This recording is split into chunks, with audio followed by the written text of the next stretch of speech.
রাসূলুল্লাহ সাল্লাল্লাহু আলাইহি ওয়াসাল্লাম বলেন, আমি আমার মহান প্রভুকে মিরাজের রাত্রে সরাসরি দেখেছি। বলেন সুবহানাল্লাহ।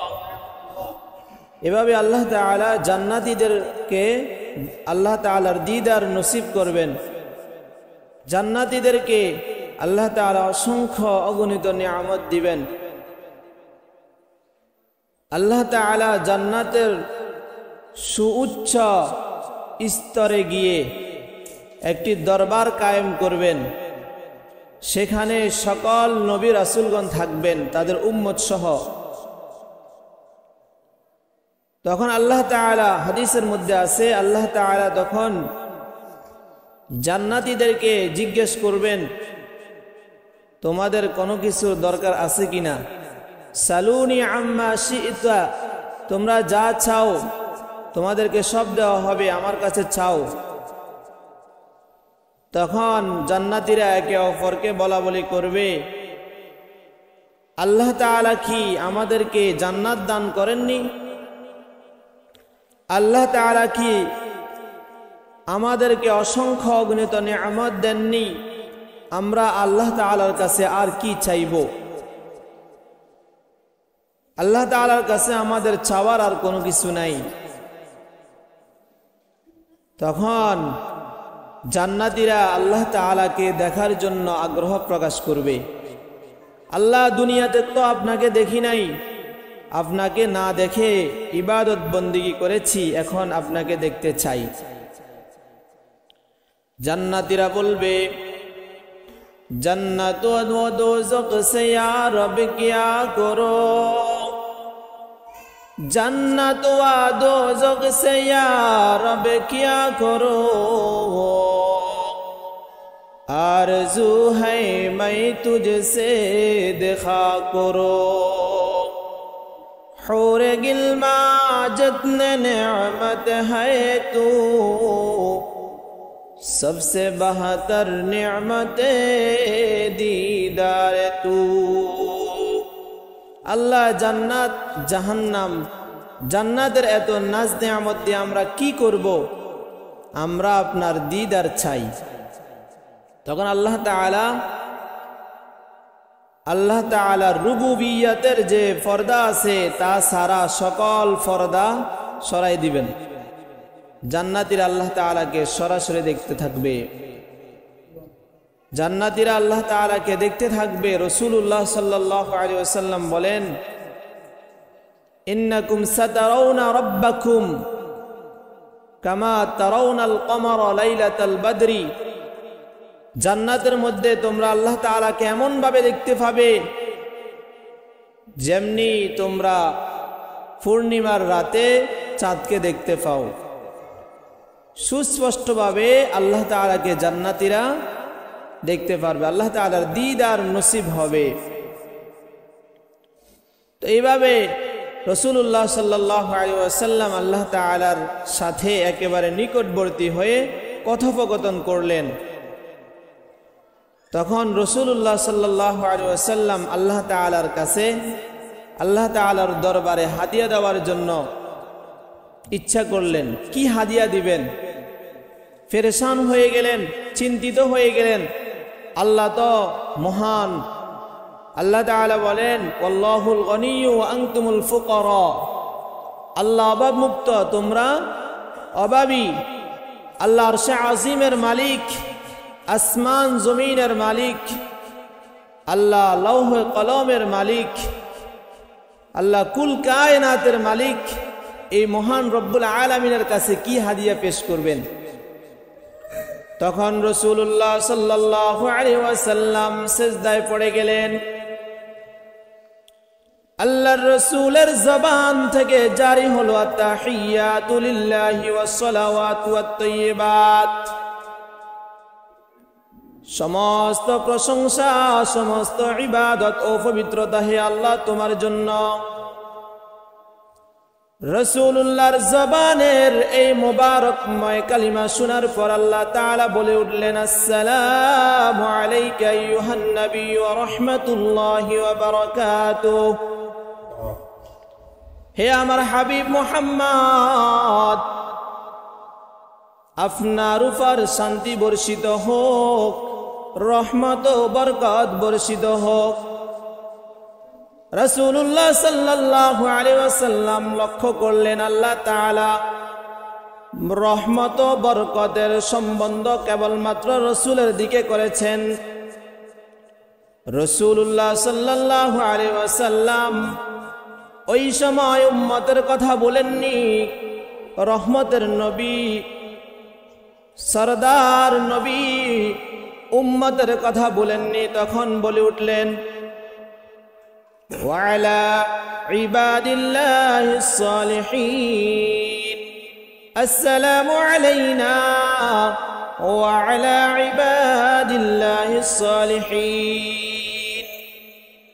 রহমতের নিসবত শুধু আমার মুহাম্মদের উপর নয়, বরং আমাদের সকলের উপর রহমত বর্ষিত হোক এবং আল্লাহ তাআলার নেককার বান্দাদের উপর রহমত, বরকত, শান্তি বর্ষিত হোক। বলেন সুবহানাল্লাহ। কেমন নবী! উম্মতের মায়ায়, উম্মতের দরদে বেকুল নবী। আল্লাহর সাথে দিদারের সময় উম্মতকে বলেন নাই। আল্লাহ রসুল সাল্লাল্লাহু আলাইহি ওয়াসাল্লাম মেরাজে গিয়েছেন, তো আল্লাহ তাআলা রাসূলুল্লাহ সাল্লাল্লাহু আলাইহি ওয়াসাল্লামকে তার উম্মতের জন্য হাদিয়া দিয়েছেন তিনটি। এক নম্বর হাদিয়া হলো 5 ওয়াক্ত নামাজ। রাসূলুল্লাহ সাল্লাল্লাহু আলাইহি ওয়াসাল্লাম যখন মেরাজ থেকে চলে আসতেছেন, সপ্তম আসমানে হযরত ইব্রাহিম আলাইহিস সালামের সাথে দেখা হলো। হযরত ইব্রাহিম আলাইহিস সালাম রাসূল সাল্লাল্লাহু আলাইহি ওয়াসাল্লামকে কিছুই বলেননি। ষষ্ঠ আসমানে হযরত মূসা আলাইহিস সালামের সাথে দেখা হলো। হযরত মূসা আলাইহিস সালাম জিজ্ঞেস করলেন, ইয়া রাসূলুল্লাহ, ইয়া হাবিবাল্লাহ, আল্লাহ তাআলা আপনার উম্মতের জন্য কি হাদিয়া দিয়েছেন? রাসূলুল্লাহ সাল্লাল্লাহু আলাইহি ওয়াসাল্লাম বললেন, আল্লাহ তাআলা আমার উম্মতের জন্য 50 ওয়াক্ত নামাজ হাদিয়া দিয়েছেন। বলেন কয় ওয়াক্ত? 50 ওয়াক্ত নামাজ আল্লাহ তাআলা আমার উম্মতের উপর হাদিয়া দিয়েছেন। মূসা আলাইহিস সালাতু ওয়াস সালাম বললেন, আপনি আল্লাহ তাআলার দরবারে ফিরে যান, আল্লাহর কাছে দরখাস্ত করেন কমিয়ে দেওয়ার জন্য, কারণ আমার উম্মত বনি ইসরাইলকে আল্লাহ তাআলা প্রতিদিন 6 রাকাত নামাজ পড়ার জন্য নির্দেশ দিয়েছেন। বলেন কয় রাকাত? বনি ইসরাইলের 6 রাকাত নামাজ পড়ার জন্য আল্লাহ তাআলা নির্দেশ দিয়েছে। সকালে 2 রাকাত, দুপুরে 2 রাকাত, বিকালে 2 রাকাত, মোট 6 রাকাত নামাজ পড়তে নির্দেশ দিয়েছে। কিন্তু বনি ইসরাইল আল্লাহ তাআলার এই আদেশ পালনে ব্যর্থ হয়েছে। মুহাম্মদ আপনার উম্মত আরো দুর্বল হবে, আপনার উম্মতের জন্য 50 ওয়াক্ত নামাজ পড়া সম্ভব নয়। অতএব আল্লাহ তাআলার দরবারে যান, আল্লাহ তাআলাকে বলেন আরো কিছু কমিয়ে দেওয়ার জন্য। রাসূলুল্লাহ সাল্লাল্লাহু আলাইহি ওয়াসাল্লাম আল্লাহর দরবারে গেলেন, বললেন, আল্লাহ আমার উম্মত দুর্বল, তারা 50 ওয়াক্ত নামাজ পড়তে পারবে না গো আল্লাহ, তাদের জন্য আরো কমিয়ে দেন। আল্লাহ তাআলা বললেন, যান আপনার উম্মতের জন্য আরো 5 ওয়াক্ত নামাজ কমিয়ে দিয়েছি। এভাবে 45 ওয়াক্ত নামাজ নিয়ে রাসূল সাল্লাল্লাহু আলাইহি ওয়াসাল্লাম ফিরে আসতেছেন। পথে আবার দেখা হলো মূসা আলাইহিস সালামের সাথে। মূসা বললেন, কয় ওয়াক্ত নামাজ কমাইছে? বলে 5 ওয়াক্ত। কয় না, আপনার উম্মত পারবে না, যান আবার আল্লাহ তাআলার কাছে যায় আরো কমাই নিয়ে আসেন। এভাবে রাসূলুল্লাহ সাল্লাল্লাহু আলাইহি ওয়াসাল্লাম, মূসা আলাইহিস সালাম এবং আল্লাহ তাআলার কাছে রাসূলের যাতায়াত হয়েছে মোট 9 বার। 9 বার 5 ওয়াক্ত করে করে কমাইছে, আর রইল 5 ওয়াক্ত নামাজ। 5 ওয়াক্ত নামাজ নিয়ে রাসূলুল্লাহ সাল্লাল্লাহু আলাইহি ওয়াসাল্লাম ফিরে আসতেছেন। এমন সময় গায়বী আওয়াজ হলো, আল্লাহ তাআলার পক্ষ থেকে আওয়াজ হলো। আল্লাহ তাআলা বলেন, মা ইউবাদদালুল কওলু লাদাইয়া ওয়া মা আনা বিযাল্লামিল লিল আবিদ। আমি আমার কথায় কোনো পরিবর্তন করি না। কে বলে? আল্লাহ তাআলা বলে, হাবিব আমি আমার কথার পরিবর্তন করি না, আর আমি আমার বান্দার উপর জুলুমও করি না। অর্থাৎ আমি বলছি 50 ওয়াক্ত নামাজ পড়তে, তারা 5 ওয়াক্ত নামাজ পড়বে, আমি 50 ওয়াক্ত নামাজের সওয়াব দিয়ে দিব। বলেন সুবহানাল্লাহ।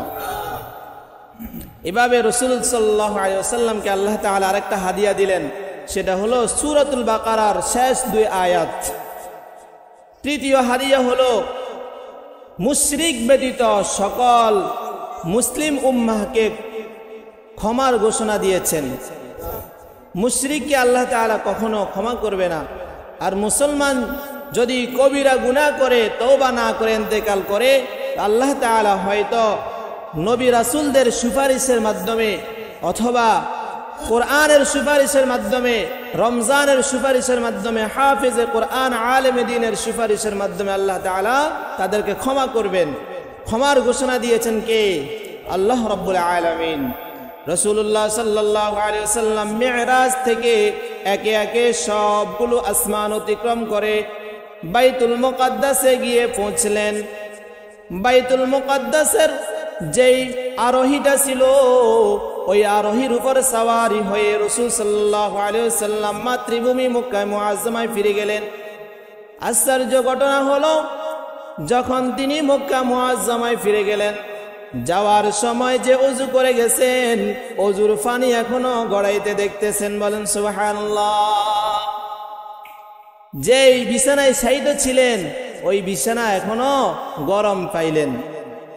এবং রাসূল সাল্লাল্লাহু আলাইহি ওয়াসাল্লাম যখন মেরাজ থেকে ফিরে আসলেন, আসার পরের দিন মক্কাবাসীদেরকে মেরাজের বিষয়ে বর্ণনা করলেন। তখন সবাই হতবাক হয়ে গেল, কাফের মুশরিকরা আশ্চর্যান্বিত হয়ে গেল। তারা সকলে রাসূলকে জাদুকর বলা শুরু করলো। ওয়ালিদ ইবনে মুগীরা বিশ্বাসই করতে পারতেছে না, কি বলে মুহাম্মদ এক রাত্রে কোথায় গেছে? সপ্তম আসমানে গিয়েছে, জান্নাত জাহান্নাম দেখেছে, তার বিশ্বাসে হয় না। তখন সে হযরত আবু বকরের দরবারে গেল। আবু বকরের কাছে গিয়ে বলল, আবু বকর জানোনি, শুনবানি? আবু বকর বলে, ওয়ালিদ ইবনে মুগীরা কি বলবে বলো, তাড়াতাড়ি বলো। ওয়ালিদ ইবনে মুগীরা বলে, তোমার দোস্ত মুহাম্মদ জাদুকর, পাগল হইয়া গেছে। বলেন নাউজুবিল্লাহ। সে বলে নাকি গতকাল রাত্রে সে মিরাজে গেছে, 7 আসমান পাড়ি দিয়েছে, জান্নাতে গেছে, জাহান্নামে গেছে, জান্নাতের নাজ নেয়ামত দেখেছে, জাহান্নামের শাস্তি দেখেছে। তুমি এগুলো কি মনে করো? কি ব্যাপার? তোমার দোস্ত কি পাগল হয়ে গেছে নাকি? আবু বকর উত্তর দিয়ে বলে, এই কথাগুলো কে বলেছে গো? এগুলো কি মুহাম্মদ বলেছে নাকি? যদি মুহাম্মদ বলে তাহলে আসমানের খোদাকে কসম করে বলছি, আসমানের খোদাকে সাক্ষী করে বলছি, আসমান জমিন সব পরিবর্তন হইতে পারে, সূর্য আলোক শূন্য হইতে পারে, চন্দ্র আলোক শূন্য হতে পারে, মুহাম্মাদের কথার মধ্যে কোনো ভুল ভ্রান্তি হইতে পারে না। বলেন সুবহানাল্লাহ। তখন থেকে হযরত আবু বকরের উপাধি হয়ে গেল সিদ্দিক আকবর রাদিয়াল্লাহু তাআলা আনহু। দুনিয়া কি সদাকত মে তেরা नाम रहेगा, दुनिया की सदाकत में तेरा नाम रहेगा, सिद्दीक तेरा नाम से इस्लाम रहेगा। अच्छा আপনারা বলেন তো, রাসূলের এই মেরাজ সত্য নাকি মিথ্যা? সত্য। এটা কি সশরীরে হয়েছে নাকি ঘুমের মধ্যে স্বপ্নে হয়েছে? বলেন সশরীরে হয়েছে। আল্লাহর রাসূলের কোনো কথার মধ্যে কোনো কি নাই, সন্দেহের অবকাশ নাই। এখন আল্লাহ তাআলা রাসূলুল্লাহ সাল্লাল্লাহু আলাইহি ওয়াসাল্লামের মাধ্যমে মেরাজ কেন করিয়েছেন? কারণ হলো আল্লাহ তাআলা এই কথা উম্মতকে জানিয়ে দেওয়ার জন্য, যে উম্মত তোমাদের সবাইকে তো জান্নাত দেখানো সম্ভব নয়, তোমাদের মধ্য থেকে তোমাদের রসুলকে আমি জান্নাত দেখিয়েছি, আমি আল্লাহ তাআলার সাথে তার দিদার হয়েছে, জাহান্নাম দেখাইছি, যাতে দুনিয়ার কোনো মানুষ বলতে না পারে এগুলা কাল্পনিক কথা, জান্নাত জাহান্নাম পরকাল কিছু নাই, এই কথা যাতে বলতে না পারে। এই জন্য পৃথিবীর মধ্যে সবচেয়ে সত্যবাদী ব্যক্তি মুহাম্মদ সাল্লাল্লাহু আলাইহি ওয়াসাল্লামকে, আল আমিন নামক ব্যক্তিকে আল্লাহ তাআলা আরশে আজিমে নিয়ে সবগুলো দেখাই দিয়েছেন। সুবহানাল্লাহ। কারণ এই মেরাজ থেকে আমাদেরকে শিক্ষা গ্রহণ করতে হবে যে আখিরাত সম্পর্কে আল্লাহ তাআলা যে বলছেন সবগুলো কি সত্য। কে দেখেছেন? আমাদের হাবিব মুহাম্মদ সাল্লাল্লাহু আলাইহি ওয়াসাল্লাম দেখেছেন। রাসূল সাল্লাল্লাহু আলাইহি ওয়াসাল্লাম মেরাজ থেকে এসে পরের দিন সকালবেলা হযরত বেলাল রাদিয়াল্লাহু আনহুকে বললেন, হে বেলাল, জান্নাতের মধ্যে যখন আমি চলতেছিলাম তখন আমার সামনে তোমার পায়ের জুতার আওয়াজ শোনা গেছে। বেলাল রাদিয়াল্লাহু আনহুকে রাসূল সাল্লাল্লাহু আলাইহি ওয়াসাল্লাম জিজ্ঞেস করলেন, তোমার এমন কি আমল আছে যে আমলের কারণে আল্লাহ তাআলা জান্নাতের মধ্যে আমার কানে তোমার পায়ের আওয়াজ শুনাইছে? হযরত বেলাল রাদিয়াল্লাহু আনহু উত্তর দিয়ে বলে, ইয়া রাসূলুল্লাহ, ইয়া হাবিবাল্লাহ, আমি আফ্রিকার জঙ্গলের হাফসি কালো বেলাল, আমি তো বেশি কিছু জানি না। আপনি যে আমলগুলো শিখাইছেন ওইগুলোর উপর আমল করার চেষ্টা করি গো আল্লাহর রাসূল। আপনি বলেছেন যদি কোনো ব্যক্তি ওযু করে সেই যেন 2 রাকাত তাহিয়াতুল ওযুর নামাজ পড়ে। অতএব আপনার জবান থেকে যখন আমি শুনেছি তখন থেকে আমল করার জন্য চেষ্টা করেছি। হয়তো আল্লাহ তাআলা তার দরবারে এই আমলটা কবুল করেছে।